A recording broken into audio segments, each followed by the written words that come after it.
Hello, everybody, and welcome to another episode of Irish Post Game Live. This time with Will. I am here to talk some Notre Dame football. And the Irish survived a scare against the Navy midshipmen, winning 35-32 in a game which the first half the team looked as good against Clemson, but then the second half, man, things really got sticky there as the Irish survived an onside kick at the end. There's just a lot to talk about this game. But the one thing I'm going to start off with, people are mad because the team played like they did, more against UNLV than they did against Clemson. But this is start of a culture shift at Notre Dame where we can get up for the big games. And we're still not quite at that point yet. Unfortunately, it's frustrating. But we're not quite at the point where we can play at a high enough intensity to really get away from these bad teams while being at the intensity to beat the good teams like we saw last week against Clemson. So to start off with, I kind of want to discuss the Navy-Notre Dame rivalry because a lot of people are like, why would Notre Dame play Navy? Navy's a cupcake. They aren't getting paid for it. Well, the main reason that we play Navy was because back during World War II, like many other colleges, were losing money because not many, and it was all male institution, so most of the males were going, which is why Notre Dame didn't have much money. Notre Dame was going through financial difficulties, and it was like, is the college actually going to close?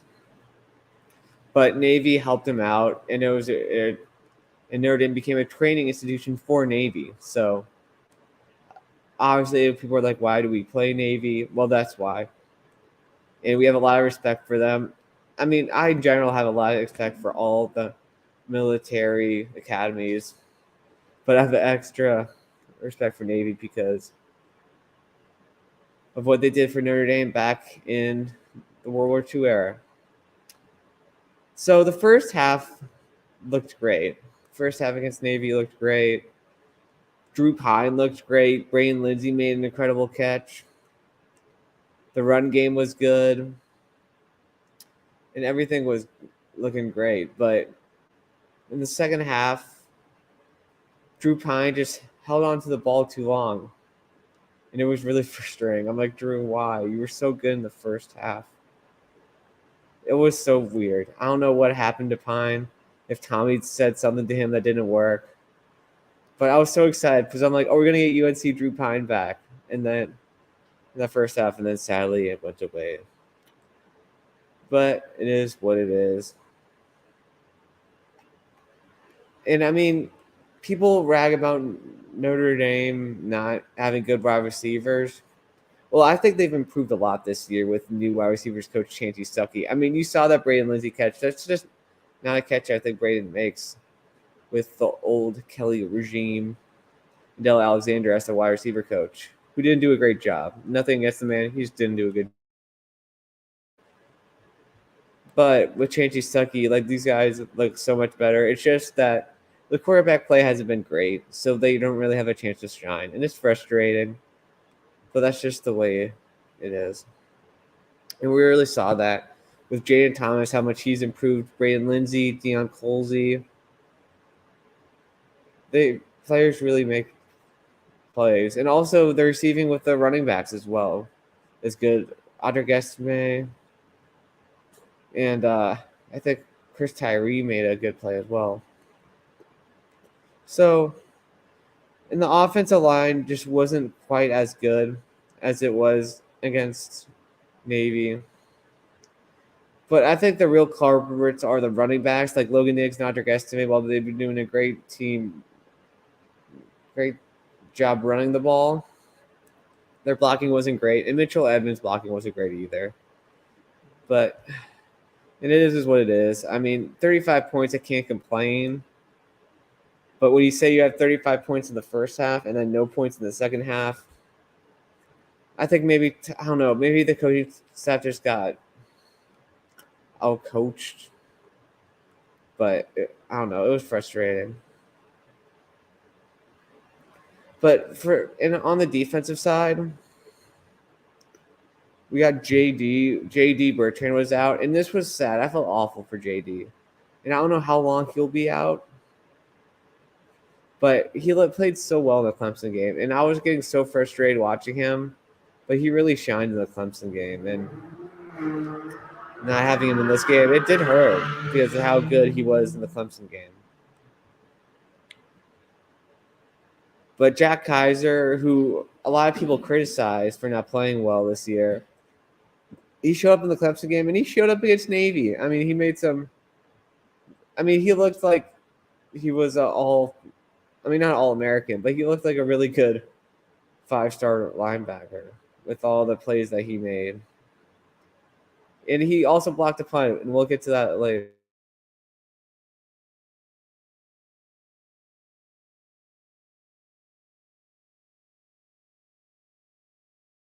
No. Okay, good. But Prince Colley made some plays at the linebacker position. Now I'm just so excited to see how good he can be because he was a big-time recruit out of Tennessee. I know our friend Brandon D4, who does the Texas post game, saw him, and he's like, well, this guy's going to be was just so much better than everyone else in Tennessee. And he's showing just how he's living up to the hype that Brandon hyped him up for. My favorite part of this game was that we got to see Jalen Sneed, the big. I think he's a 5-star linebacker, but he was the top recruit overall, and he looked so good. Besides, I mean, he looked like he'd been playing this year even though he didn't play at all. He was 5-star, okay. And like he already looked ready. I'm like, why haven't we seen more Jalen Sneed? It's sad in the first train how we haven't seen him, but he looks really good, and they could just use him all over the field. He's just a weapon. And we also got to see Junior Tuli Halamaka, and he wasn't great, but you know what? That's okay. I'm glad that the freshman can get in there and get some snaps, but he's not ready yet, and I'm sure he'll. And I mean, Mike Mickens has been doing a great job, so I think that Junior Tuli Halamaka will be good, but it was a little early for him. And Benjamin Morrison continued. Bro, okay, Mason, he is a third stringer, but he got playing time, and he was a big-time recruit. I'm excited to see him. I know he's a third stringer, but just the potential that this guy had, like, watch his film. Like, this guy is not he's not going to be just a bench warmer. Like, he's going to be really good, and I'm happy that I got to see him. I know he's a third stringer, but I'm really excited to see him out there. I just wanted to say something because, like, I know he's not going to be the star for the rest of the season, but I'm just really excited to see him out there making plays. But Benjamin Morrison, once again, he didn't get 2 picks like he did against Clemson, but he showed why he's the best corner on this team as a freshman. I'm not saying he's basically the Kyle Hamilton replacement, but he's been making a similar impact to Kyle. And just really excited to see him. And Clarence Lewis had a crazy pick in the end of the second quarter. I was pretty hyped after that. I'm like, all right, that's the dagger. But it wasn't the dagger. So, yeah. Xavier Watts made some plays. I know they said he was injured before the Clemson game, but he played. So I don't know if he's still dealing with the injury. I don't know. That was weird because I was talking with some of the Notre Dame media before the Clemson game, but I think he's doing all right, and he looked good. And Brandon Joseph was also out for this game. And DJ Brown had a rough day, but it is what it is. I'm sure he'll bounce back. And the D-line did get ran on a bit, which was I don't know, it was weird, like how much worse the D-line looked than it did. than it did last game, but I don't know. This game was weird, but we got the win. See if anyone wants. I want to go on to my next topic, but I just want to look at the comments. And John, you're right, man. Listen, I never saw this game as a lock after the embarrassments to Marshall and Stanford, but I was confident we would win. But Navy always gives us a bit of trouble each time. But yeah, so I don't know. I'm just happy that we get a team that I'm less scared of, Boston College, next before we go into the biggest game of the year against USC, because losing to USC would kind of ruin this season.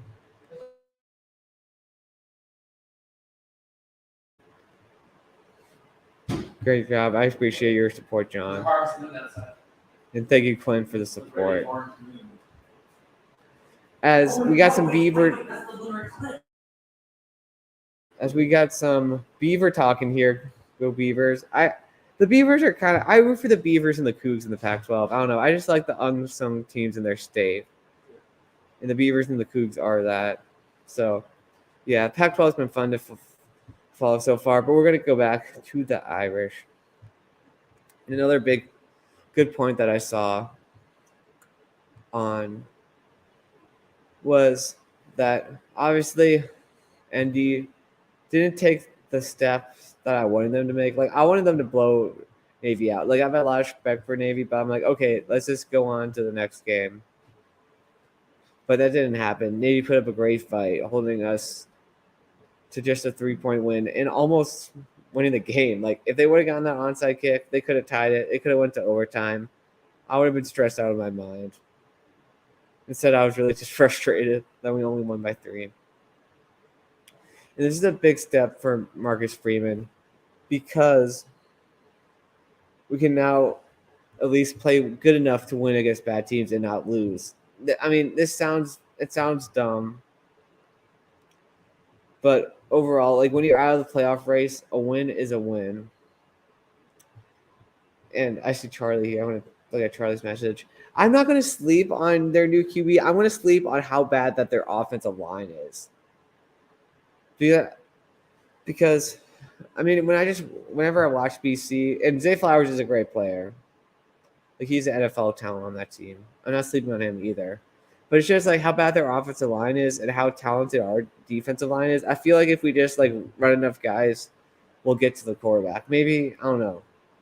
I didn't really see much of their NC State game, as I want to try to get on the channel again later this week with Ben.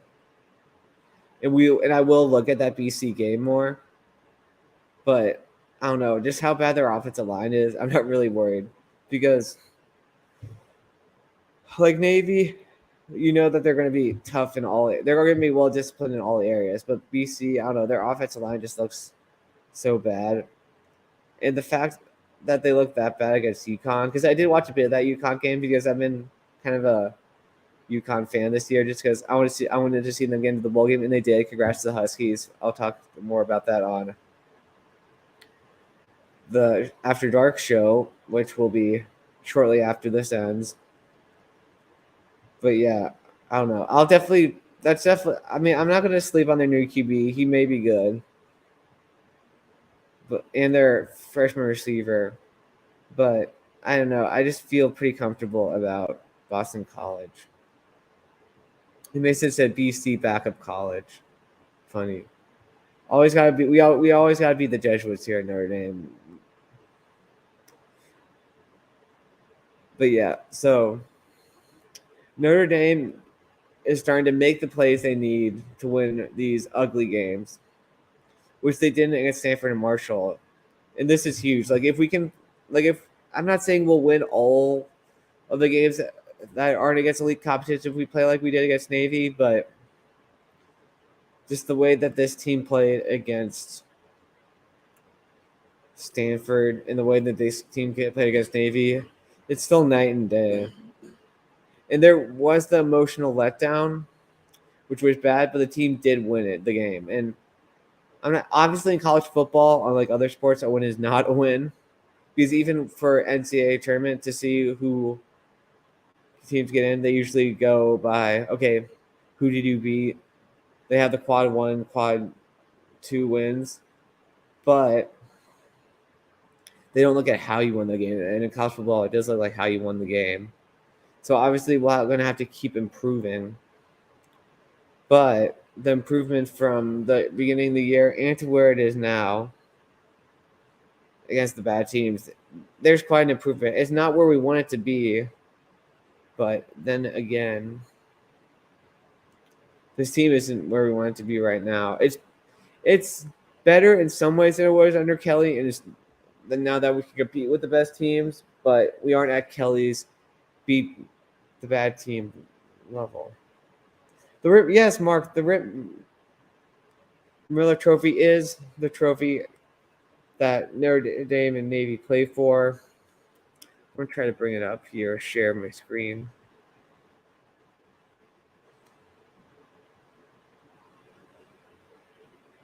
Here we go. Navy, Notre Dame. Here we go. I'll share my screen. But yeah, it is. There it is, the Rip Miller Trophy.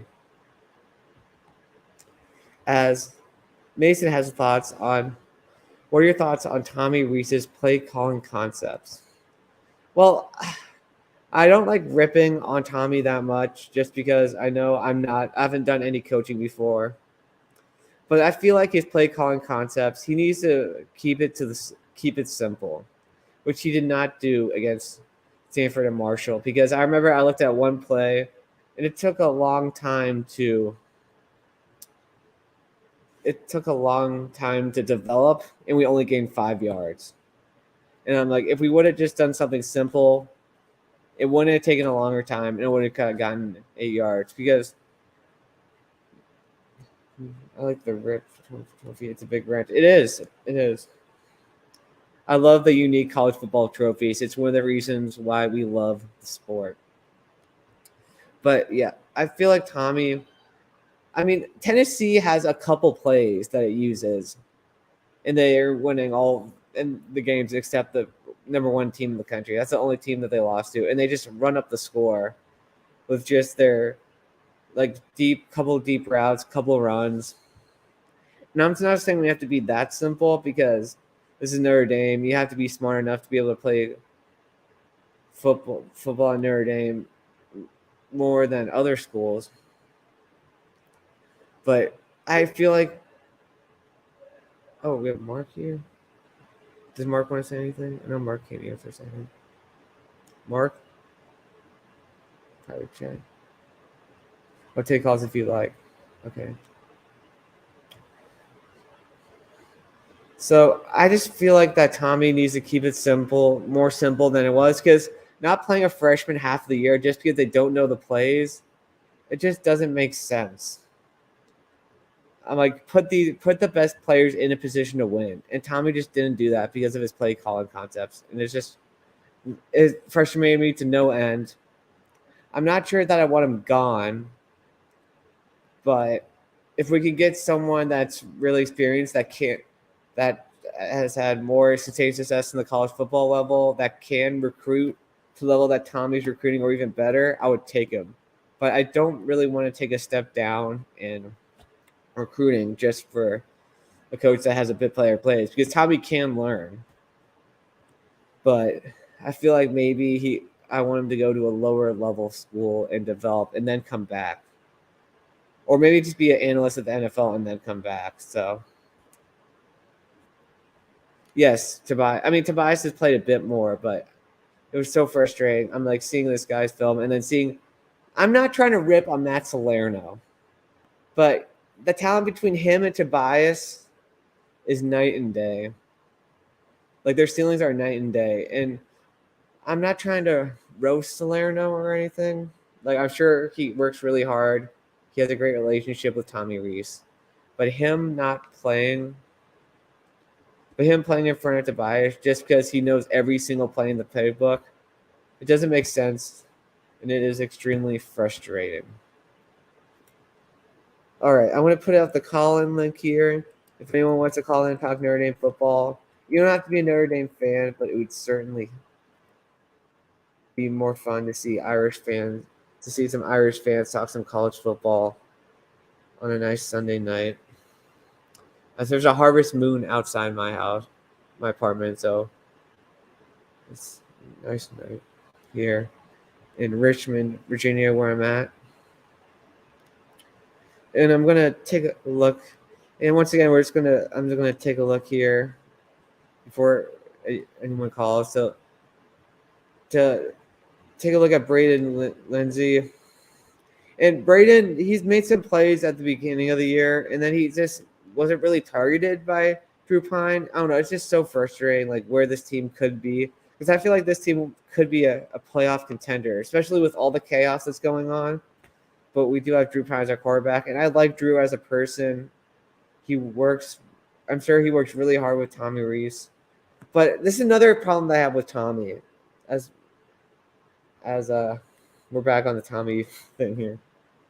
I don't understand how we have these 4-star quarterbacks. They aren't the best quarterbacks, but their passing, it just is not as good as other schools who have a similar caliber player as Drew Pine. Like that just that complete much more better passes. It just frustrates me to no end.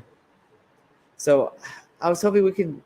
I know we don't. The thing is, everyone else on the coaching staff is doing their job, so there's no one that we can get rid of just to bring in a guy to work on quarterback. So if we can ever get a better quarterback system at Notre Dame, I wish I would have liked that. So, but I just don't think that Marcus is going to get rid of Tommy, especially the way that he's been talking about him. Yes, but I'm worried he's going to ruin CJ. Like, if he ruins CJ Carr, it'll really affect Notre Dame quarterback recruiting.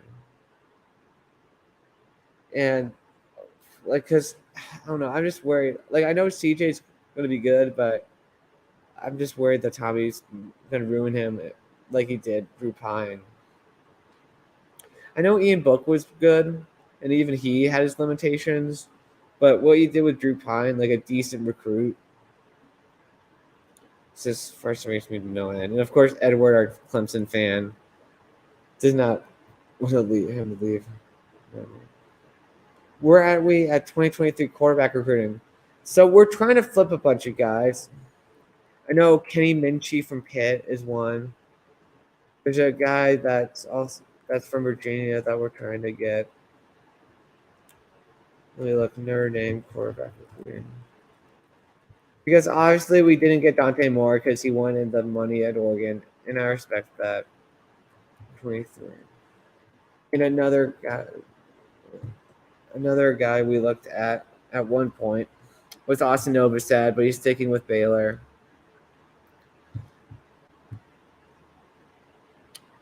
Let's see. Yeah. But yeah, obviously it's not where we want it to be right now. But yeah, I feel like Kenny Minchie, I like his tape. If we can get him, that would be great. But the fact that we don't have a quarterback commit right now is extremely frustrating.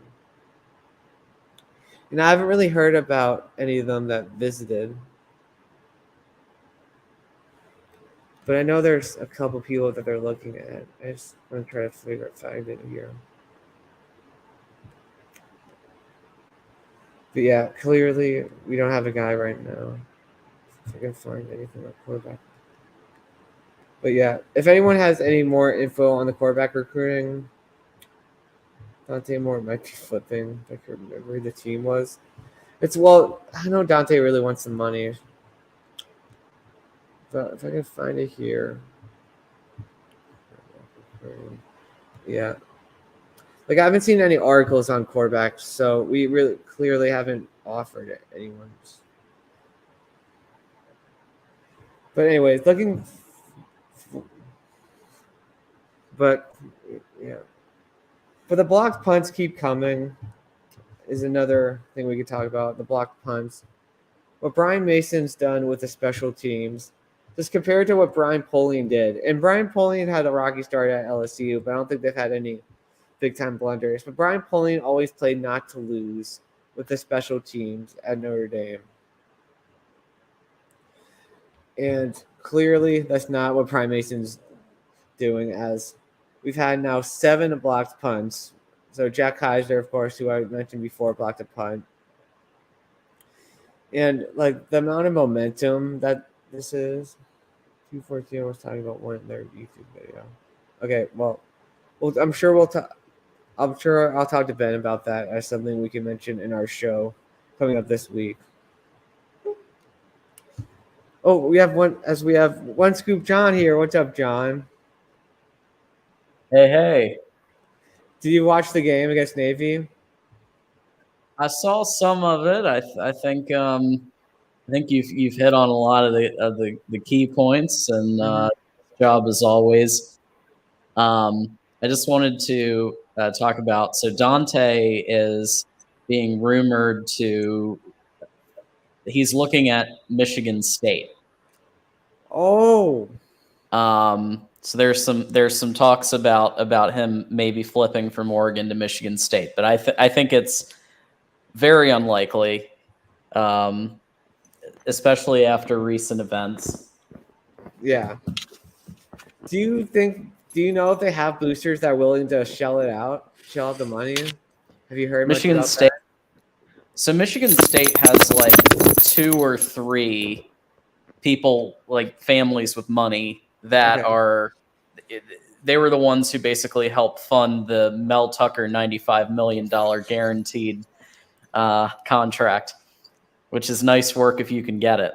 So they do have a couple of people that, if they saw an opportunity, they'd look at it, and that's probably what's happening. But I think Oregon will have kind of a lock on him for a while. But CJ is, I think that's your great hope.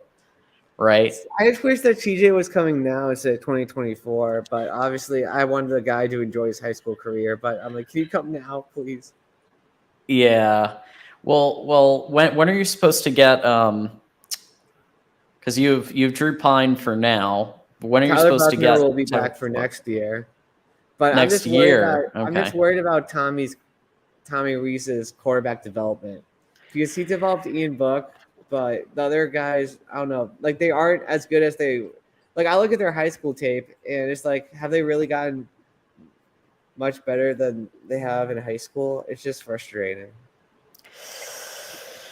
Yeah, it's interesting. You mentioned Ian Book, and yeah, he did develop Ian Book, I guess.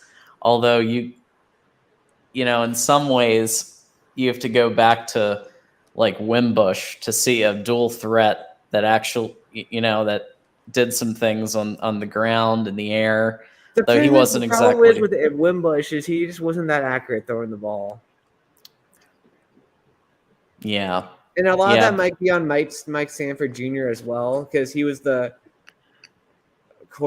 offensive coordinator, and he was the quarterback's coach before Tommy Rees and the offensive coordinator before Tommy and Chip Long.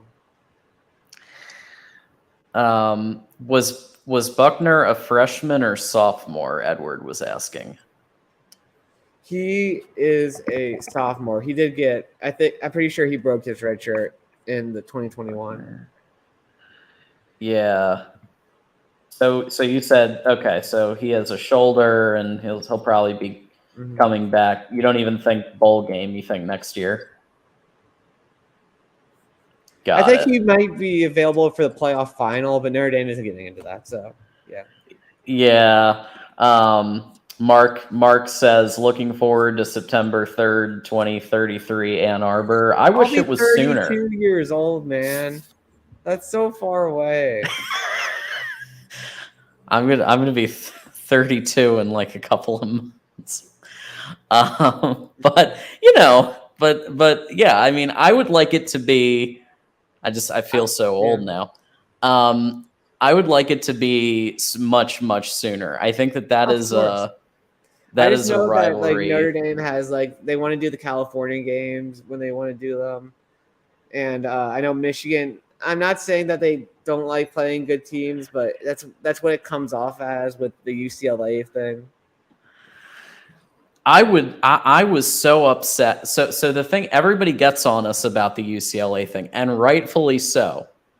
Rightfully so, because I thought that Ward's decision in doing that. I understand you're playing the game. This is the stuff that Bama does, and this is the stuff that the teams do, and they wind up getting into the playoff. But UCLA would have been. I feel like we got robbed of an ESPN Instant Classic. Yeah. Like that game, and you never know, because there might still be a Rose Bowl scenario where Michigan could face UCLA. That would be so It's funny. it's possible, and it would be funny, but it would also be like, okay, everybody wanted to see this game, now we're playing it, and I feel like we would probably be the favorite in that game by a little bit. Right now, yeah. 7, somewhere around there. But anywho, just wanted to say thank you for doing this, and in about an hour, you're going to see Will and myself and a bunch of the knuckleheads on CFB After Dark. So don't change that channel, because we'll be doing that in, like I said, about an hour. Lots of good topics coming, but just figured I'd come on, say hi. You're doing a great job. Thanks, John. Appreciate it, buddy. All right, See we you have some later. comments here we want to look at.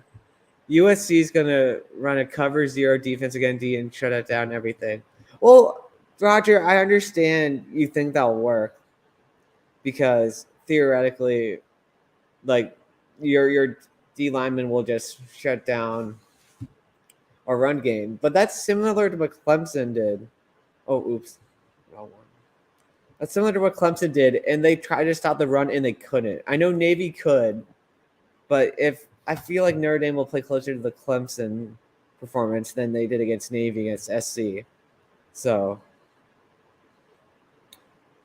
yeah, I just feel like that might not be what will work. And Drew Pine can hit Michael Mayer, and he showed against Navy that he can make some throws. So I understand what you're saying, Roger, but Clemson tried to do that and it didn't work. And Mark, of course, wants us to go into the Big Ten.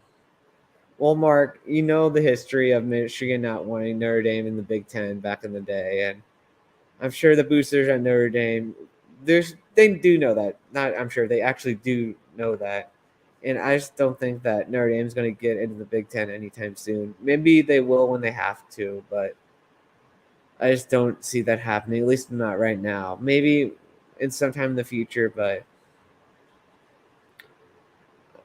not anytime soon. Khalid or Khaled, I'm sorry, I'm not sure which one, how to pronounce your name.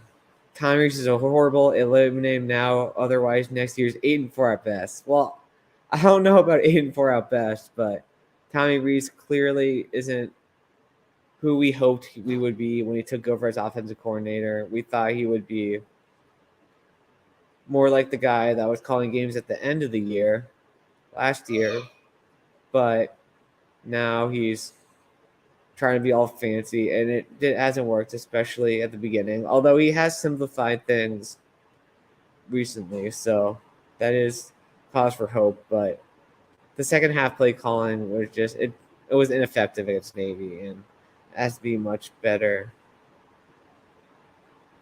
soon.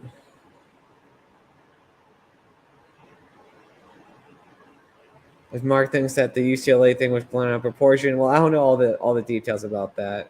I'm a Notre Dame fan, not a Michigan fan, but maybe it was, maybe it wasn't. But it's just the media has made it look like a bad look for Michigan.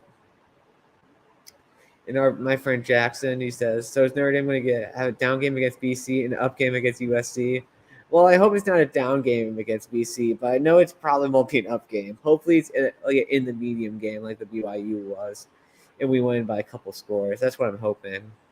But who knows with this team? This has been a roller coaster year, guys. It really has been.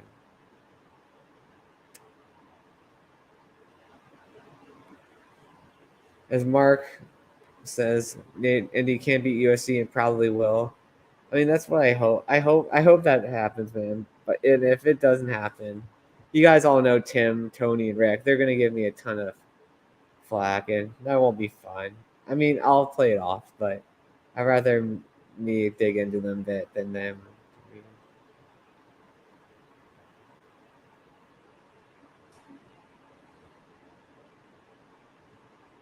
Mm-hmm. As Mark says, it reminds me of the old AM show called America Coast to Coast. Fun. And Mark says, I wish Michigan could move over there. Well, I bet a lot of teams wish they could move to the Big Ten West and the ACC Coast with the way it's been going. Man, I don't know how those divisions got so bad. I like what the Big 12 and Pac-12 are doing with just the top two teams and get rid of the division play. I just think that we'll have the best conference championship games. And ABC said ND might well have run block success versus USC. I think we will, based on the Clemson game. Like if we played like we did in the Clemson game, we'll have probably even more success than we did against Clemson.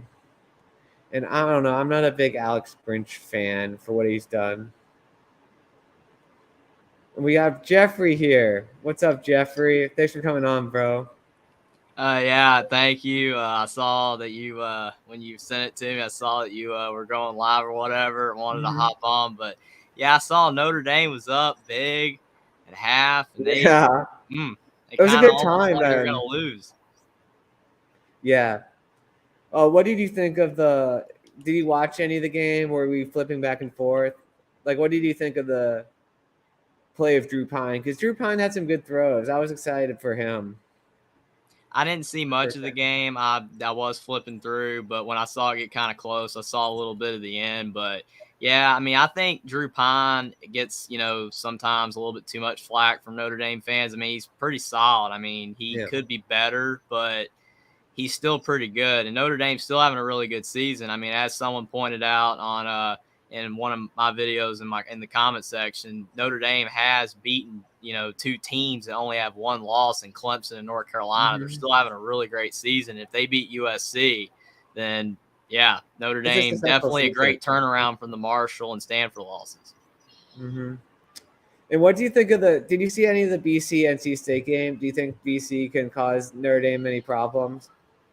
Because they did beat NC State, so I'm like, maybe there's something there cause for concern. I would say I don't think so. I know NC State, is a ranked team, and that obviously makes the win look better for Boston College. But still, NC State's not the same team without Devin Leary. They've been kind of up and down, and NC State did not play a good game. I mean, if Notre Dame just doesn't do what they did in the second half against Navy, they should beat Boston College very easily. They just have to play like they did against Clemson and North Carolina, and they'll win easily. But who knows? Anything can happen for sure. Well, what do you think of the USC game at the end of the season? Because I'm so excited for this game. I got really excited after the Clemson game. Now I'm not that excited after the Navy game, but I'm still fairly confident we'll do well against the Trojans. But what do you think? Well, it's kind of interesting because, again, Notre Dame has been up and down. When they've played like lower tier teams, they kind of seem to not give as 100%, but when they're playing big games, they do. I think that Notre Dame is going to show up to play against USC because it's USC. It's a big game. I think they're going to show up to play, and they're going to play really well. USC's been kind of inconsistent, too, because of the fact at times they look like maybe a playoff team, but then they almost lost to California, and they struggled against Arizona. So USC's been kind of all over the place. Travis Dye got carted off the field. That hurts them as well. I hate to see that, man. So, I mean, it is possible for Notre Dame to beat them. I would probably still lean USC, but it is very possible for Notre Dame to win if they play like they did against Clemson and North Carolina. I think they can win. Yeah, man, I'm really hoping because I'm sure I'll hear from Tim, Tony, and Rick if they beat us. So I'm like, all right, please, this one game, yeah. But I don't know. I'm really hoping if we do win out, we could get put in the New Year's Six Bowl against LSU. Because that would be really fun. Yeah, that would be cool. Mm-hmm. Or even Bama, because I'm like, hey, we might actually be able to beat Bama. Yeah, that is So I'm like, possible. I mean, Alabama's still, Alabama's been, I think, kind of, they have a lot of flack because it's Alabama. You're supposed to win all, every game, or at least just lose once. So everybody's saying that they're having a terrible season. They're still really good. I yeah, mean, if you're Notre Dame, I mean, it'd be great to play Alabama, but you'd probably prefer to play someone else so you can get an easier yeah. win. I mean, but we'll Yeah, see. maybe I shouldn't be. Maybe I should just be more chill, and get that New Year's Six Bowl thing off my back because Mhm. since 1993 we haven't won a New Year's Six Bowl. It's just it's been embarrassing, man. So It's better than Indiana, who hasn't won a bowl game since 1991, so it's not that bad. yeah, man, I Yeah. thought you were gonna win that game, that last bowl game of the COVID year, but Yeah, the late, Tennessee late, one, man, they blew it. yeah, the Tennessee one and then the Ole Miss one, yeah. Yeah, that game, 2020 was that one. But yeah, the Tennessee and the Ole Miss, they blew both. But yeah, Notre Dame definitely doesn't have it as bad as Indiana for sure. But yeah, they're still having a really good season. I mean, someone told me with Notre Dame about probably 3 or 4 weeks ago, before obviously the North Carolina and Clemson wins, they were like, "Oh, the season's over." And I told Yeah. them, let's just wait and see what Notre Dame does, see if they can bounce back, and they have. And I'm sure he's probably very satisfied with the results last few weeks. I mean, Notre Dame's still really good, and if they hadn't lost to Marshall and Stanford, who knows where they'd be at in the rankings, and if they maybe would have had a chance to do something in the playoff consideration, maybe. Yeah. As we got Roger says, ND will have success running the ball versus USC, but they won't score enough points. Well, I feel like that our D line can do some damage against USC, and our secondary is also like much improved. I know USC has great wide receivers such as why can't I think of the guy's name from Pitt? Jordan Addison, and I know they have him and they have Michael Jackson, but I don't know. I feel like I know they'll make some plays, but I feel like we can get enough stops in there to win. But who knows? I mean that's just those are really the keys to victory. Notre Dame being able to run the ball and get enough stops. Mm. Who knows? And Yeah, if hopefully it never turns punt into a block. shootout, it's gonna be tough. It needs to Yeah. be a lower scoring game for sure. I'm excited to see an atmosphere to this a game at USC because really USC was bad in 2018, so we haven't really seen and 2020 was COVID, so we haven't really seen like a fun atmosphere at the Coliseum for an ND USC game since 2016. So yeah, I'm definitely excited for that. I'm gonna look at see if there's any other comments.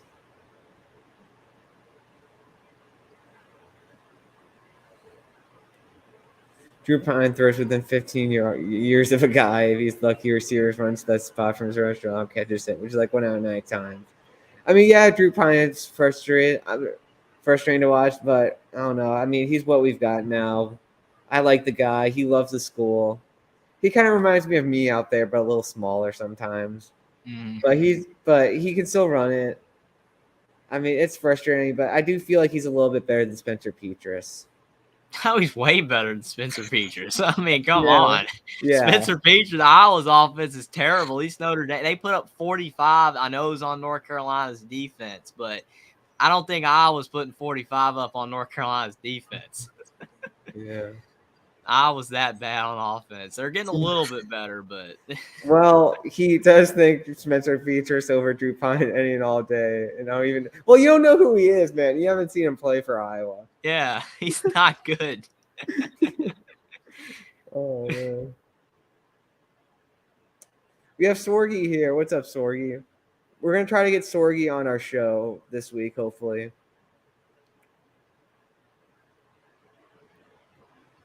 USC should have Gentry back, and that'll make all the difference. We'll see. I don't know. Hopefully, Clarence Lewis can continue making plays like he did this week, along with, of course, Cam Hart, Ben Morrison, Jaden Mickey. And hopefully Brandon Joseph will be back. Yeah, and Khalid wants to get Cade in the portal. I mean, I would take Cade. I mean, that would be a fun quarterback competition between Cade and Tyler Buckner. So, yeah. That'll be fun. Hopefully we'll do well. Hopefully they'll both get better. Yeah, and JJ's going to be the starting next year at Michigan. Yeah. I was kind of shocked, that whole situation went down, but I mean, you had a feeling they were going to go with JJ McCarthy. I mean, he just has the it factor. It's kind of like, to me, it kind of reminds, no one cares about this on here, but it's like the Peyton Ramsey, Michael Penix situation in Indiana. Peyton Ramsey was a great player, I should say a good player, and he made all the right plays. But Michael Penix was a great player. He had the it factor, and that's kind of Cade McNamara is a good quarterback, but JJ McCarthy gives you that dynamism or the eliteness that Cade don't, and that's why he went with him. But yeah, it would be interesting to see Cade McNamara at Notre Dame, though, for sure. It would be interesting. As we got, gosh, Jeffrey must be so good at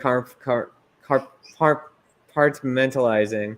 As an Indiana fan, I would be so upset if Ohio State lost. How do you cope with it? How do you cope with losing so well, Jeffrey? Well, I mean, my thing is that I watch a lot of teams. So, I mean, I watch all the Alabama games with my dad. So it's like they win a lot.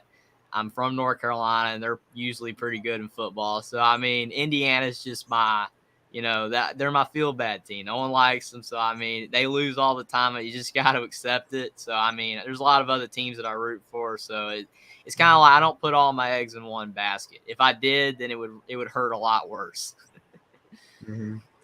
As we're getting really getting the trash talk from Roger Dodger, Michael Jackson's gonna moonwalk all over Indy. We'll see, man. We'll see. I'm not gonna talk much. I'm confident, but I'm not gonna talk much because I am nervous. But I think we got a good shot in the Coliseum. I'm really excited for that game. Cleveland wants Bo Nix. He could be successful, so hopefully ND gets him, so we get rid of the noodle arm Drew Payne. Yeah, that would be fun to see Bo at Notre Dame.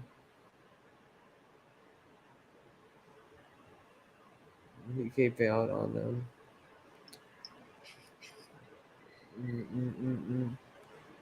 Did I miss something about Brian Kelly? I haven't talked about Kelly much, but man, he got so lucky with Alabama being down this year.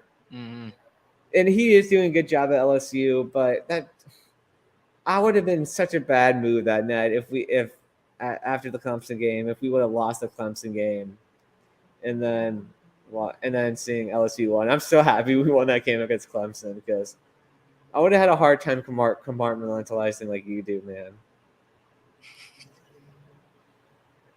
Yeah, like I said, if I was just an Indiana fan, there's no way. I mean, I cannot just root for that team. They're horrible. I see the chats like, guys, I'm not just an Indiana fan. I like a lot of teams. I like a lot of teams, guys. All right. Do you want to tell the story about why you root for Indiana now? Because Edward's giving you a bit of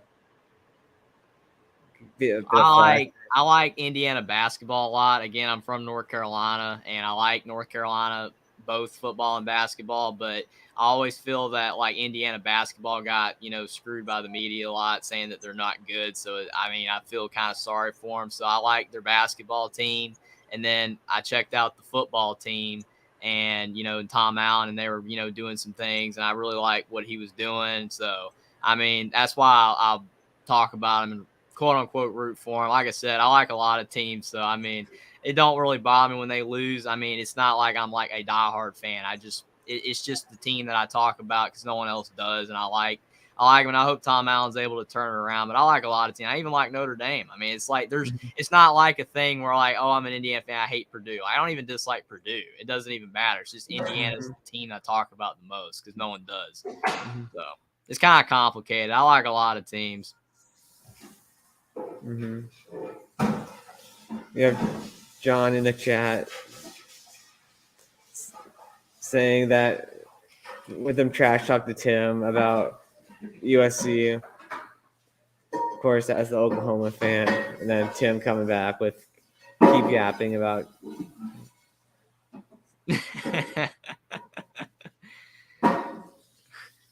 He technically did win a big game. Technically.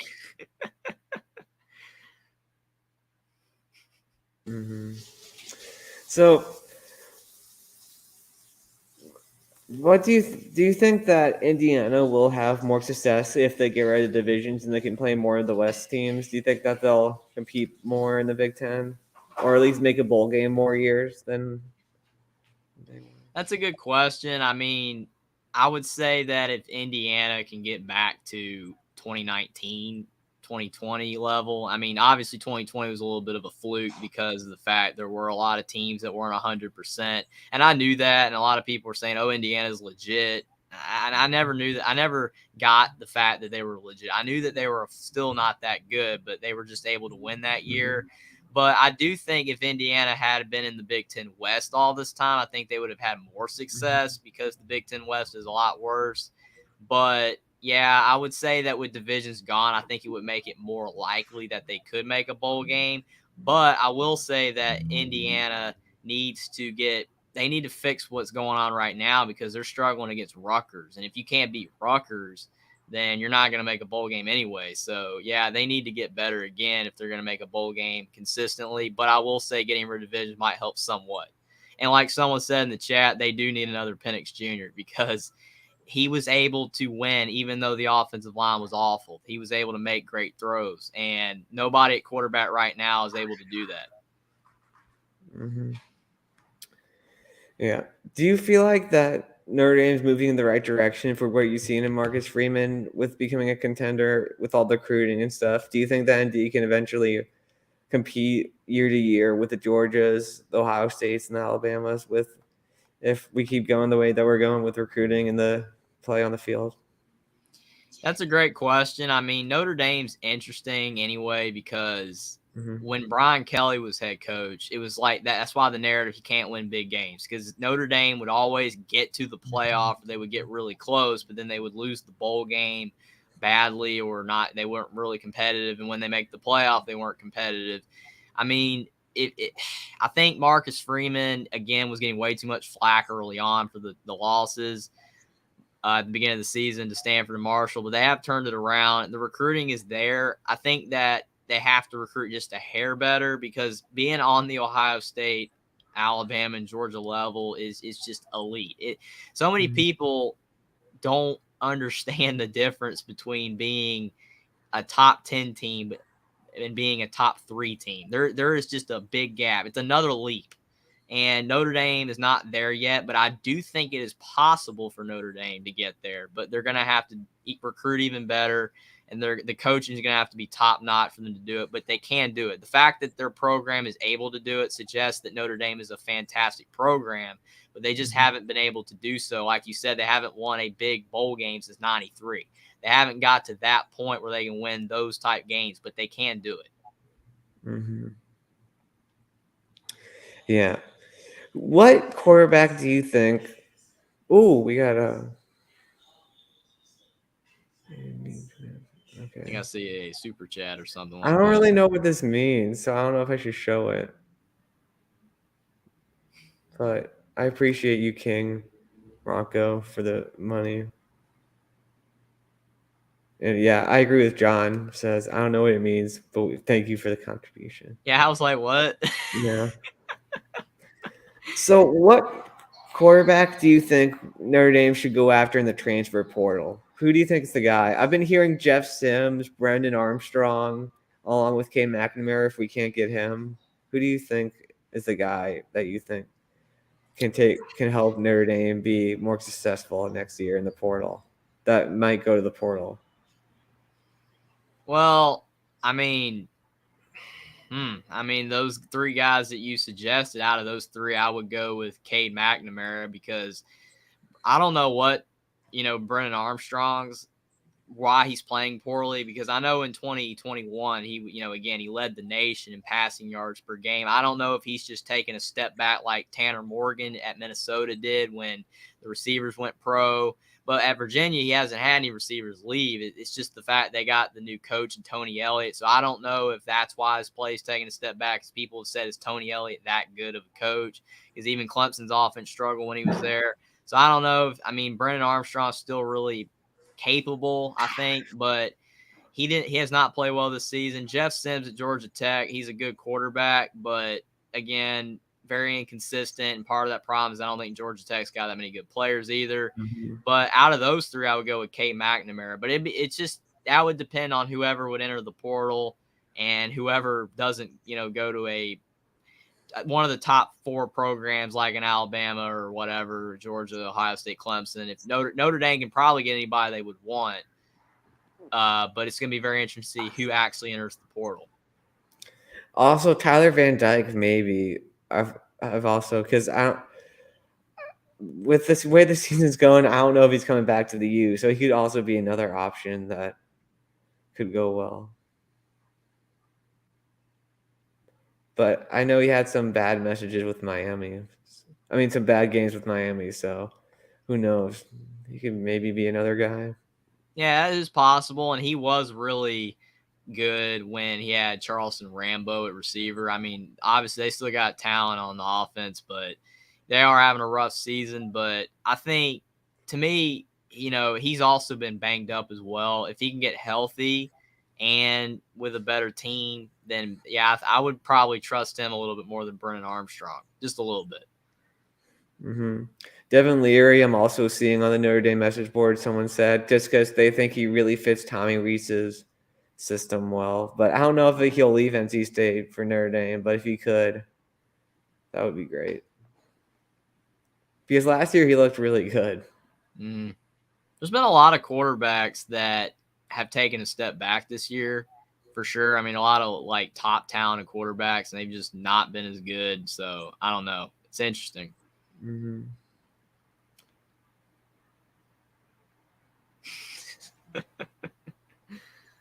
I like this one with Cade. He's boring, accurate, and mobile, smart, flexible with reads. He needs a great O-line. Well, Notre Dame's O-line right now has been playing up to snuff, so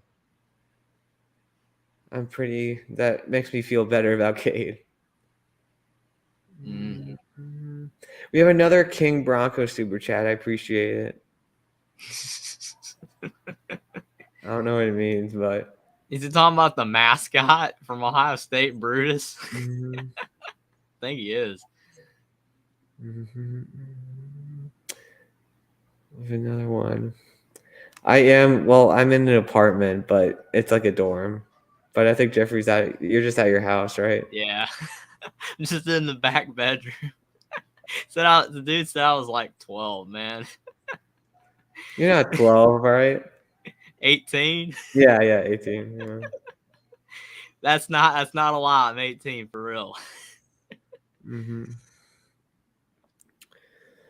So, going forward, do you think that Notre Dame will do you think we can take the next step this year, or do you think that we got to get a new offensive coordinator and all that?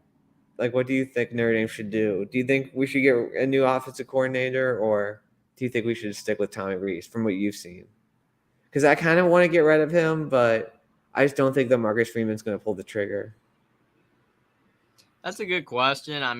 Again, it's just tough because Notre Dame, I'll sometimes flip them on and they look really good, and then sometimes you flip them on, it's like what's happening?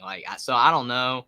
I don't know if it's because of the fact that I know a lot of people are saying Drew Pine's not that good, and then there's some people saying it's Tommy Rees. So it's kind of one of those things where I think maybe some people are a little bit too, quick to pull the trigger on wanting to get rid of somebody. It's like Alabama saying you got to get rid of Bill O'Brien.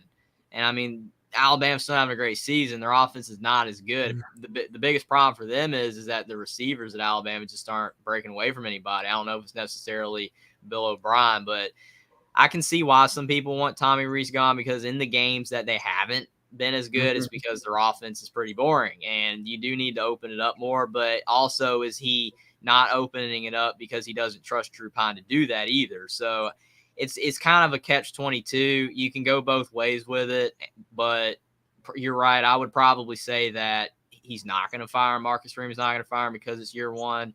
If they're not doing good on offense next year, then he probably will. But yeah, I would say that, I mean, Notre Dame does need to improve for sure on offense if they're going to be, you know, an elite team. But like I said, everybody's saying fire him now. So maybe you know more than me. Maybe he should be fired. I don't know. Mm-hmm.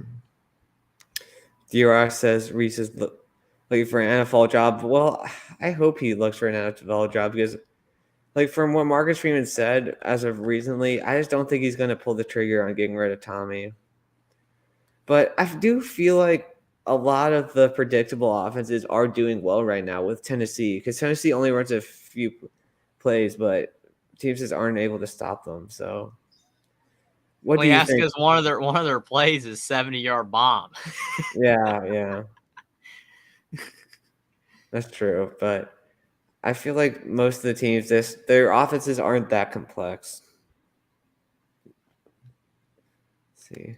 Khalid wants him gone now. Hey man, if I could fire him now, I might do it. But I don't know. I just feel like Marcus Freeman trusts Tommy more than So here's the whole conference situation. What do you think the Notre Dame should join a conference? Like, if you're Notre Dame, would you join a conference or would you keep it like it is now, independent? That's another great question. I mean, I know that Notre Dame historically, the reason why they want to be independent, part of it has to do with the Catholic, school and stuff like that, and they don't want to join a conference to maybe get some of that stripped away. I don't know if that's the biggest reason, but the other thing, the NBC has a monopoly on Notre Dame on the TV deal, and they have upped the ante to do everything that, to make it worth Notre Dame to stay independent. They have really raised that price tag, which is why someone asked me whether Notre Dame should join the Big Ten or the ACC, and I'm like, well, if they join the ACC, they wouldn't even make more in TV money than they are right now. So the only conference that would make any sense to join would be the Big Ten or the SEC money-wise, and the Big Ten makes the most sense geography-wise, even though I know geography doesn't really matter anymore considering what UCLA and USC has done. But, yeah, I would probably say, especially if Notre Dame wants to, maybe be on that elite level, I think maybe joining a conference would maybe help with the narrative aspect of it, and maybe some players might want to go there since they're, like, in the Big Ten, but I also think it might hurt them a little bit because Notre Dame has made the playoff so many times because of the fact that they haven't had to go through a gauntlet schedule as much being in the Big Ten where they maybe would lose 2 or 3 games. And that's where the narrative is that Notre Dame's not like elite because they make the big games because they get the benefit of the doubt of being an independent, having their own schedule, but then they get run over against Alabama or Georgia or something like that. So I think you could look at it one or two ways, maybe being in the Big Ten or something like would help them with narrative and with, hey, they're in a conference now. Some players might want to go there, more money, especially with the Big Ten TV deal. But it could also hurt them because it maybe will make it harder for them to win as much. Kind of like I think Oklahoma and Texas joined the SEC. They're not going to win as much. Oklahoma is no longer going to be able to go 11-1 as easy as they did in the Big 12.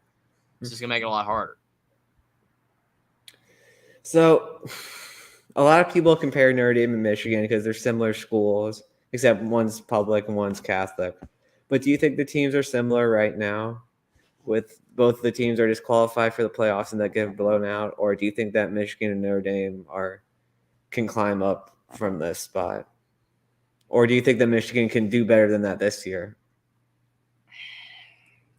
That's a good question, actually. I mean, I would say that like last year, and the year before that, probably the last 3 or 4 years, Notre Dame and Michigan have been basically even Steven. This year, I would say Michigan's better. I don't know about how much. I mean, not just because Notre Dame has 3 losses and Michigan is undefeated, but just looking at both teams, Michigan's better on the field. I don't know about how much. I do agree that if Michigan somehow makes the playoff, they're more likely not going to win. More than likely. And that's where the argument lies. Michigan going to get blown out. But you also got to remember as well, Notre Dame has more tape in these big games than Michigan does. Michigan had 1 playoff game, and they got relatively beat down. Notre Dame's made 2 playoffs, and they've been in many bowl games where they've been beat. So we don't really know how Michigan is going to do if they continually are able to make it. And all this is going to be kind of moot anyway once the 12-team playoff is there because Notre Dame and Michigan are going to make the 12-team playoff a lot.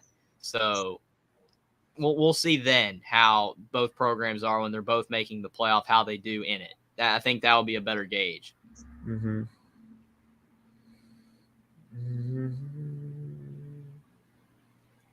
Yeah, that would be fun if we could play UM in a bowl game. But I think they're going to the Rose Bowl if we lose to Ohio State. But that would be fun. And he's saying, throwing some shade, say we would run out all over Michigan and beat them with a T3 quarterback. There would be a lot you of just hand the ball off. Yeah, both teams just hand the ball off pretty much. But I mean, Michigan definitely has a better quarterback in JJ. But yeah, Michigan was better last year too. But here, Mark says we are better this year. So, which Michigan team do you think looks better? I think this team does look a little better on offense, but not as good on defense. And last year's team was better on defense, not quite as good on offense. So, I do think that they're pretty.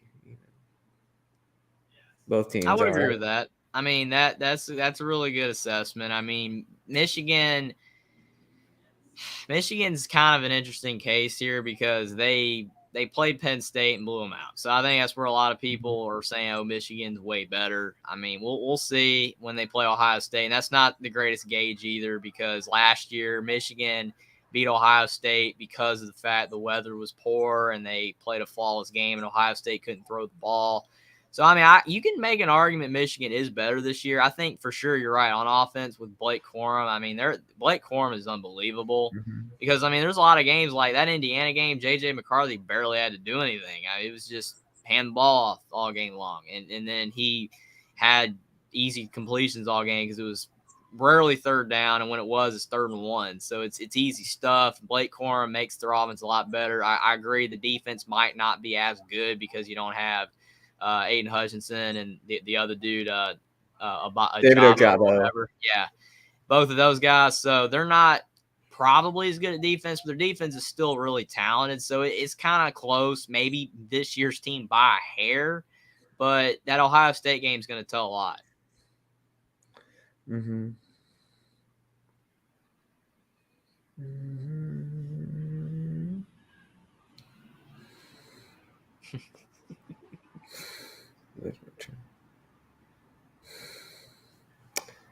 It only has 2 teams, and they reside in one division. What do you think about Penn State? And then Steven says Penn State because Penn State really does not impress me at all. I think like we would beat Penn State, but what do you think?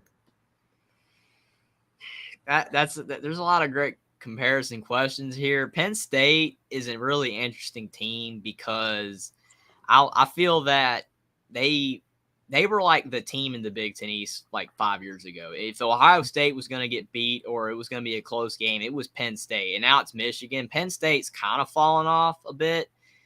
But that comment right there to me feels that Penn State, this guy feels confident that Penn State, the way they're playing this year, would beat Notre Dame. And maybe that's true because Penn State only has 2 losses and they are the 2 best teams in the Big Ten. You can make that argument, but last year's Penn State team, the year before that, Notre Dame would have beat Penn State. Penn State was awful the last 2 years. So maybe this year Penn State would beat Notre Dame. That's when I One Scoop John saying the same thing. I think this Penn State team would probably beat Notre Dame, but if Notre Dame played an A-grade game, maybe they could beat Penn State. Because Penn State, it's funny that you're talking about Penn State beating Notre Dame, but the argument that Notre Dame can't win a big game, Penn State has not been able to win a big game for years either. James Franklin has not been able to win a big game, and there's been some flack with him as well because of the fact that he's getting paid. It's not like Jimbo Fisher where he's not able to win a game right now at all. James Franklin doesn't have that problem. He's getting paid a lot of money to beat Michigan and Ohio State, and Penn State's not beating them. And so Penn State is a step behind both. But this year's team, I would probably lean Penn State. But last 2 years, I would lean Notre Dame over Penn State. Mm-hmm. Yeah, like I feel like they haven't beaten anyone any good. Like it's kind of just big 3, little 9. I think there's 12 teams. Little big 3, little 11. I think there's 14 teams. So yeah, I don't know. Like Penn State, they just haven't beaten anyone any good, and we beat Clemson. So that's just what gives me much more faith that we'd be able to win. John wouldn't touch the money line. I don't touch it because I just bet on Notre Dame every time, and I've lost sometimes during the big games. So I just don't touch my own team. I wouldn't know. I don't bet at all. I know. I'll look at the spread and it'll say, well, we'll see. You know, maybe who knows? But yeah, it's interesting. I just put like $2 down on every game, and then I see how I do. And I made a little bit of money, but I didn't make much money this week. Penn State's a top 15 team. Played Ohio State tight. So did we. We True. played Ohio State tight too. And it was at Ohio State, even though it was week one. They still, yeah. I mean, that argument, it kind of is a little bit. I can't even think of the word. It's kind of both teams are good. Penn State and Notre Dame are both really good teams. It is a tough argument. Again, I would lean Penn State by a hair this season, but still. And there's a guy saying Clemson's not very good. I mean, they're still a very talented team.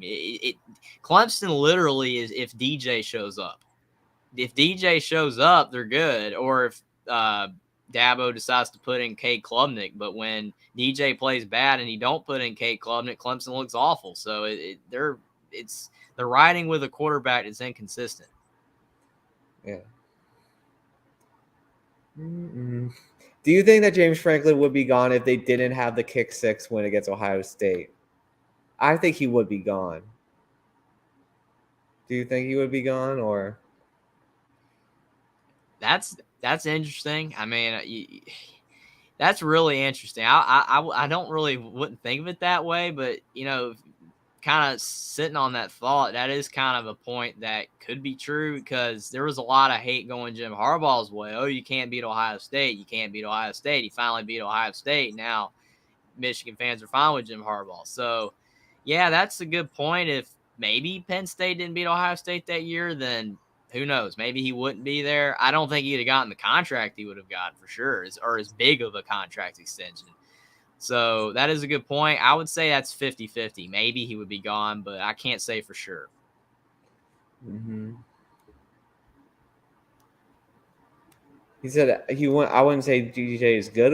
Clemson's good when he shows up. Maybe good enough to win, but to win against Notre Dame? I said good. I didn't say great. I kind of reserve those two different points. Great. Clemson is good. I mean, if your definition that Clemson's not good, then how many teams are good? Penn State's good to me. I mean, there's a difference between good, great, and elite. That's the way I run my terms. Mm-hmm. Yeah. Who would you say is great right now in college football? What do you just say? Georgia, Ohio State, Michigan, or in Tennessee? Is that it, or would you add more teams in there, or would you even take out some teams? Well, I mean, if you're going like historically, then we obviously know it's Alabama, Georgia, Ohio State. But just this year, then Georgia, Ohio State, and really, I mean, you can almost say nobody's been like perfect, and there's no perfect team, like no like fantastic team, because I mean Georgia's had their moments where they haven't looked that good, and Ohio State as well. But if you're just saying great teams, not elite but great for this year, then I would say Georgia, Ohio State, Tennessee, just because how they looked, except for the Georgia game, and maybe Michigan because they've had the look at times of a really good team. I see TCU's good too in the comments, but I picked Texas to beat TCU, and Texas did not beat TCU. And if Texas had to just look competent on offense, they would have beaten TCU. So I still have reservations if TCU is able to get it done. I mean, if TCU wins out, they're going to make the playoff. But you want to talk about Notre Dame getting blown out in a big playoff game, TCU's not going to have a chance. If Georgia gives their A game, and if it's Georgia versus TCU, that game's over. Mm-hmm. I mean, I do agree that we have better tight ends, running backs, and probably backfield, possibly D-line too against Penn State. But I'm pretty biased, but that's just what I would say. Hopefully we can beat Penn State in a bowl so it could be settled on the field. Everyone had Clemson winning last week, and look how they got dominated. That's true. John DeLon says, or however you pronounce your last name, I'm still not convinced TCU makes the playoff if they win out.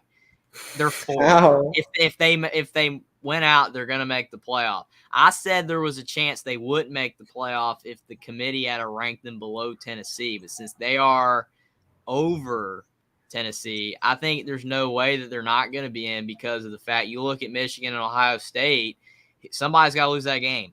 And I think the way they have TCU, you're not going to, if Michigan loses to Ohio State, you're trying to tell me that they're not going to move Michigan below TCU. And then you're going to say that Tennessee is going to somehow go over TCU again. So then you're just going to be Georgia, Ohio State, Tennessee, Michigan with one loss, and then TCU. So I don't think so. I think TCU is going to make the playoff this time. They're in. They're in if they win out. But are they going to win out? That's why I don't know if they're going to make it because is TCU going to win out? Are they going to be able to do it? I'm not sure. As Tim kind of said the same thing that you did as well. I want to try to find this one comment that I think will be interesting to talk about. Where is it? Okay, I think I lost it. Darn it. But it was saying that Notre Dame would be similar to Penn State if they played in the Big Ten, like what Penn State is right now. I feel like we would be at least between Michigan and Penn State. But that's a good point. It's kind of like I was talking with actually, I wasn't even talking to him, but I was writing in the chat like months ago. I was talking to basically about USC, and Tim and Tony were on there or whatever. And I was saying that USC joining the Big Ten could be tough because you're going to have to play Ohio State every year, more than likely. Divisions are gone, maybe not every year, but a lot of years, Michigan, Penn State. You could have 3 losses, 3 or 4 losses, maybe. Playing in the Big Ten. Maybe not. Maybe if Lincoln Riley can get him to that elite level, maybe they won't. But it's a lot harder playing in a conference where you've got elite team after elite team after elite team. Really good teams, great teams, whatever you want to call them, in a conference. It's a lot tougher because you have to go through that gauntlet every year. That's why, to me, even though I know it was a money decision, again, Oklahoma going to the SEC is not good because it's going to be a lot harder for them to win a lot of games when you're playing the teams in the SEC. I mean, imagine Oklahoma in the SEC. Oklahoma versus Florida. That's not a gimme for Oklahoma. It's just not. You look at Oklahoma. No, that's not a gimme game. Just like Utah was ranked 7th in the Pac-12. They go at Florida. It was week 1, but they lost. The SEC is ridiculous. The Big Ten is not as bad as the SEC, but yes, Notre Dame has benefited being an independent in scheduling for sure. It would be tougher in the Big Ten. A little bit. Mark said, last year Michigan lost to Michigan State. Less than a week later, the committee ranked Michigan one spot higher than Michigan State. The CFP committee is not predictable. That's a good point. Pac-12 took a hit. Doors still open for USC. I would really like it if we beat USC and then USC wins the Pac-12. Because we could be the kings of the Pac-12 and the kings of the ACC. So we kind of be the champions of both. Yeah, USC, it's really interesting there because, you can look at Pac-12 took a hit, but you can also say that hurts USC's chances because of the fact UCLA and Oregon won't be as good of wins anymore as well. You can make that argument because they lost, especially UCLA losing to Arizona. Rick was right. Rick told me, he said that somebody was going down. I was like, I think UCLA, USC, and Utah are all going to win their supposedly easy games, but UCLA fell. I did say that one might be the closest, but Arizona beat them. But yeah, USC can still make the playoff, but it's going to take a little bit more to happen for them to make the playoff than the top 5 teams. When you go and look at Georgia, Ohio State, Michigan, TCU, and Tennessee, those have very clear paths to the playoff. USC's is a bit tougher. They can do it, but it's going to take more to happen. Cleve's mad that I ranked us below Michigan. I definitely think we could beat Michigan if we played like we did against Clemson, but I don't know. That would be an interesting game too, but yeah, I don't know. I just with the Tommy Rees's, it's only because of Tommy's play calling that I wouldn't rank us I would probably put Notre Dame barely below Michigan. Yeah. Barely. I don't know if you can put them ahead of Michigan. Not this year. Maybe historically in the last few years, yes, but not this year. Mm-hmm. If USC next week or the week after, then the Pac-12 is out of the playoff. He wants to see. I would like to see the Pac-12 make the playoffs, but not this year because I want to beat USC. But yeah, it would be fun to see the Pac-12 finally get into the playoff again. Yeah, it would be nice. They need it. I do think that this is we will, where our USC's launch, this is obviously the pack for victory with Notre Dame. In 250 rushing yards against USC, I think we will at least get 200. 250 would be definitely winning territory, though. Are you concerned about USC's defense with what you've seen of them lately? I'm a little concerned if I'm a Trojan fan for sure, but they do definitely have a good passing game. Yeah, USC to me is a glorified North Carolina. Their defense, I thought it was actually kind of good early on. It's kind of ironic because North Carolina's defense is bad, but it's gotten a little bit better as the season's gone on. It was awful early on, but USC, and it's gotten a little bit better as the season's gone on, but USC's kind of the opposite. It looked like early on their defense was not too bad. I mean, you had that Oregon State game. It was 17-14. But late, and I know they just beat Colorado 55-17, but it's Colorado. Yeah. They're not good. So California scored 35 points on USC, and California's offense at times this season's just been awful. So again, USC's defense is more talented than North Carolina's. It's better than North Carolina's, but they're playing like North Carolina right now. And yeah, I would be concerned, for USC that if your defense has too many holes, you're going to drop a game. And this is kind of what I was talking about early in the season because a lot of people are like, oh, if USC loses to Utah, we're going to be fine. We just got to win out. Well, I'm like, if you can't beat Utah, and I know they lost barely on a crazy two-point conversion play, but are you going to be able to win out? You still got UCLA. You still got Notre Dame. And you still got more than likely whoever's going to be in the championship game is going to be a really good team as well. So, yeah, I don't know if USC is going to be able to win out either. I think they can do it, but USC and TCU is going to be tough for them to win out. It's going to be tough. They can do it, but it's going to be tough. And their defense needs to improve if they're going to do it.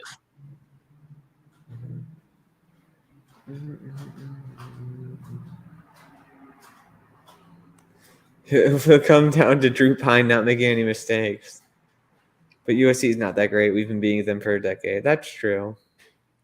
I mean, I felt like every time we've had a good team, we've beaten USC. But the only good USC team we played with a good team was in 2017. So yeah, I was about to say that like Notre Dame has dominated USC, but it's been because USC's been pretty bad. Yeah.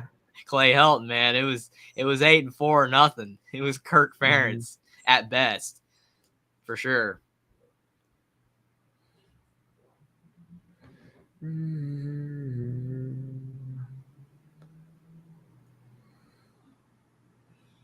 Let's see.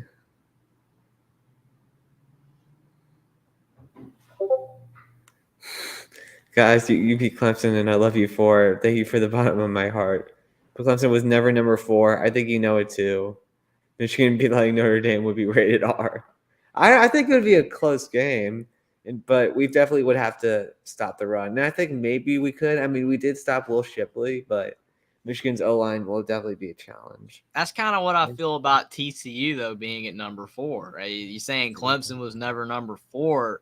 There's not a lot of teams that deserve to be number 4. Somebody's got to be ranked there. Somebody's got to be rated there. I mean, I said Tennessee probably should have been number 4, but they put TCU ahead of them. So, yeah, Clemson's number 4 because of brand and because they were undefeated until that point. You have to put them number 4. Clemson was never number 4. Again, great argument there, but still, who else are you going to put there? IMG Academy could give Colorado. Ooh, that's a tough one. Yeah, somebody made a joke about modern day or whatever, giving over Colorado earlier in the season. I mean, Colorado is a little bit better than they were at the beginning of the season. A little bit. Still terrible, but they're a little bit. Yeah, come off.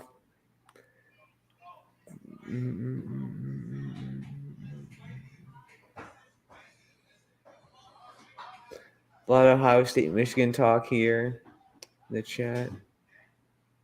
And I do agree with Jackson that ND would bring their A game if they played Michigan, but they wouldn't bring their A game against Marshall. What do you think about? We'll talk just because the chat's talking about it so much. What do you think about the Ohio State Michigan game this year? Do you think Michigan could do it again, or do you think it's the all Buckeyes? Well, I mean, the thing that's going to make it tough is that the last year's game was at Michigan, and this year's game is going to be at Ohio State. That's going to be a completely different animal. The problem with big games is that both you're going to show up. You can make the same argument that of Notre Dame not showing up against Marshall. Georgia didn't show up to play against Missouri.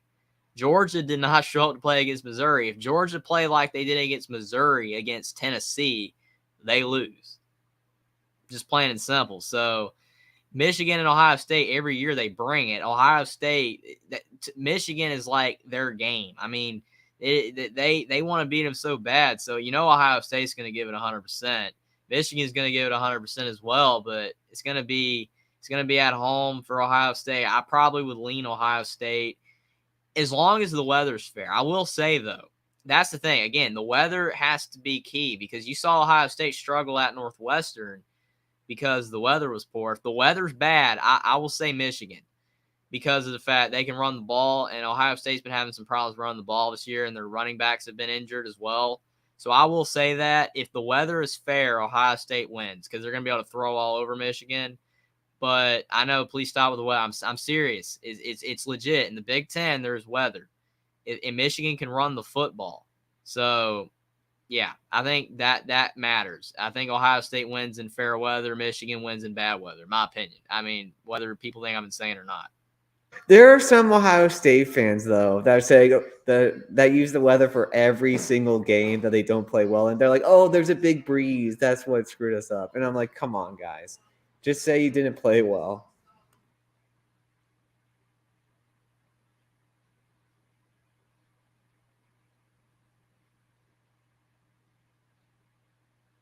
It's crazy, though. Like, Michigan hasn't won in Ohio since before I was born. The year before I was born, 2000. It's been such a long time, so this would be really big. But what do you think? Do you think that – so you think that USC will win, you said? It's at USC. I like to lean the home team in a lot of instances, but again, it's an interesting game because especially if USC beats UCLA, then they're going to be still alive for the playoff, and it could be one of those things where it's the last game of the year. They could slip up. They could, and Notre Dame has been spoiler. They have been the ultimate spoiler team this year. Notre Dame has a lot of talent. If their talent shows up to play, like if they played like they did against, again, North Carolina or Clemson or even Syracuse, I think they can get it done, especially because USC's defense is playing really bad right now, and Notre Dame's offense hasn't been the greatest at times this season, so that could help them out with USC not having the greatest defense. I would probably lean USC right now, but that UCLA game might change my mind. We'll see how they do against UCLA, but Notre Dame can beat them.